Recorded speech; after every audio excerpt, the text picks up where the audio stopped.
Good evening. This side Rahul Magan here as a Group Chief Executive Officer, Treasury Consulting, and also a venture capitalist. As we speak, Treasury Consulting is a multinational headquartered group based out Singapore. We are a multinational hedge fund who takes position in US, Europe, and Asia. But like I did repeat it many times, we are a prop fund. By prop, I mean no third party, whether you are a bank, venture capitalist, or anyone, you cannot invest money in our fund. And now we are extremely pleased to share that we are more or less entered in the world of high frequency trading. Tomorrow, our first video on high frequency trading would be online. And as the time would progress, we would have more high quality videos on high frequency trading. Of course, in high frequency trading, we would, as always, challenging the status quo. Today, I am going to be covering a very interesting topic. And this isn't the only video I am going to be covering. I would be covering this in a multiple parts because I am not in a situation, since the topic is demanding a huge quantity of time. Of course, the research. So I am not in a situation whereby I can cover the whole topic in one go. But I would like to show you something. I will bring more closer to the screen. You can see that the pages. This is the first set which I did printed from the internet from a website, Bloomberg and Reuters. Both are public websites. Many of you who knew me personally, they knew that I worked as a group corporate treasurer of American company. And I dealt with American banks, and one of the American banks I heavily, I would say, dealt is JP Morgan Chase. We used to dealt JP Morgan from Singapore and India. In India, from Mumbai heavily. With Singapore, we used to book non-deliverable forward, and in India, from Mumbai branch, we used to book deliverable forward. Our hedge book was very, very strong. So I know JP Morgan Chase in and out. I told many times to the people that India is a country where the big banks are having their brokerage houses. So example, JP Morgan Chase, Credit Suisse, UBS, Barclays, Deutsche, Goldman Sachs, and you name the fraud which they not done. You name the fraud which they not done. But unfortunately, the banks are continuously acting as a brokerage house in India, and every passing day using media channels like CNBC TV Awaaz and all these, they are sharing their calls in the open market. Example, you buy this stock, you sell this stock. They example say Dr. Reddy Laboratories target this, TCS target this, Infosys target this, just like that. But the hard reality is that these banks are so corrupt and fraudulent in nature that they even don't deserve to work as a brokerage house. Just like if you speak about Credit Suisse, you may or might not aware that Credit Suisse, name the scandal which Credit Suisse not done. Name the regulatory agency which not fined Credit Suisse. And very recently, few days ago, they fired dozens of people in Asia.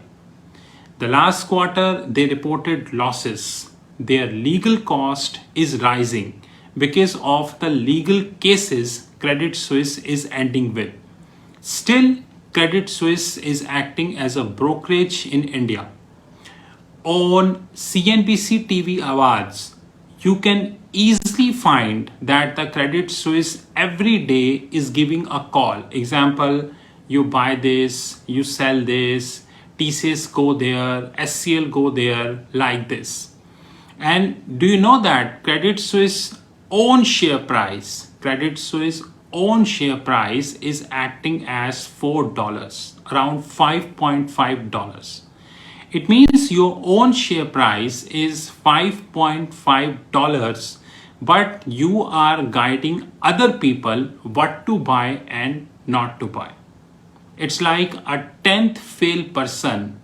I repeat, a 10th fail person is guiding a professor. This is how you should be working.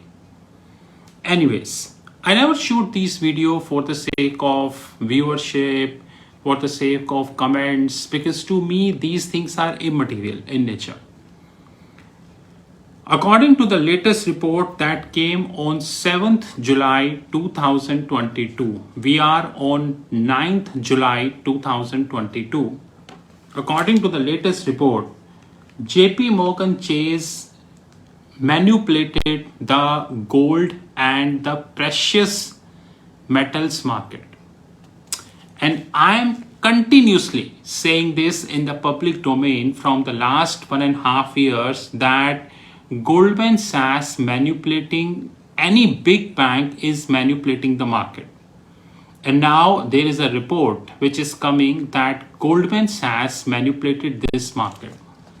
This is the evidence.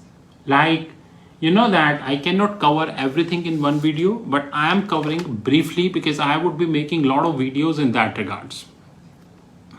The former Goldman Sachs managing director, Mr. Michael Novak, who ran the bank precious metal business for more than a decade, making hundreds of millions of dollars in profit, everything from silver to palladium. Now he and his two former colleagues facing the federal jury in Chicago on a criminal charges for thousands of so-called spoofing trade. Spoofing trades are fake trades. So basically, what the hell is spoofing trades? Spoofing trades are those trades where you are creating a fake liquidity in the system. Although as we speak in 2022, there are many versions of spoofing trade. And I'm sure that many people who are watching this video or who would be watching this video later, you never heard about what the hell is spoofing trade. The trial slated to kick off Thursday threatened to lay bare the inner workings of the prestigious bank that had long dominated the market of gold. The government say Novak, Mr. Michael Novak, managing director JP Morgan, business operated as a criminal enterprise, manipulating the prices from 2008 till 2016. It means JP Morgan used to manipulate the gold and the other precious metals from 2008 till 2016 by placing thousands of trade orders that were never intended to be executed. This is called spoofing. Many a times you would have felt that gold is 1750. The fundamental news is that the gold would go up, but rather than going up, the gold would come down. What are the reasons behind that? Because fundamentally gold should go up, but now gold is coming down. The reason is the big ECNs, electronic communication networks, high frequency trading system, dark pools, DMAs, direct market access, and banks like JP Morgan, they manipulate the market. At the end, something which is supposed to go up would come down. And millions of investors, I repeat, millions of investors worldwide lose this because they have no idea what the hell is happening inside the system. The trial comes after the US government cracked down on the price manipulation that saw JP Morgan pay 920 million US dollars to settle spoofing claim 2 years ago. It means 2 years ago they already paid $920 million and now their name are again with 330 billion of the notional value, 330 billion of the notional value in the precious metal derivative contract at the end of March. The New York based bank accounts 67% of the position. 67% of the position out of 300 billion, which means around 200 billion is held only by one bank, which is called JP Morgan. Like I said, I cannot cover everything in detail, but the moral of the story is very clear. And the moral of the story is that the big banks, high frequency traders, prop traders, dark pools, direct market access, they are manipulating everything. They are manipulating foreign exchange. They are manipulating precious metal. They are manipulating base metals. They are manipulating crypto. Very recently, two big names came into the picture as far as the crypto market is concerned regarding the Luna fallout. Investors who participate in the gold market, whether this is India, this is US, this is Australia, or probably different parts of the globe, they rarely have any idea what the hell is actually happening in the market. But at the end, one thing is very clear, that everything comes to an end. Now this scandal is in public. I would be reading this scandal in detail, more videos to come on the YouTube, and the prediction which I made few months ago that a big player in the precious metal market is manipulating. Now this is live. This is Rahul Magan from Treasury Consulting Group. You knew my personal number 9899 242 978. 9899 242 978. Thank you.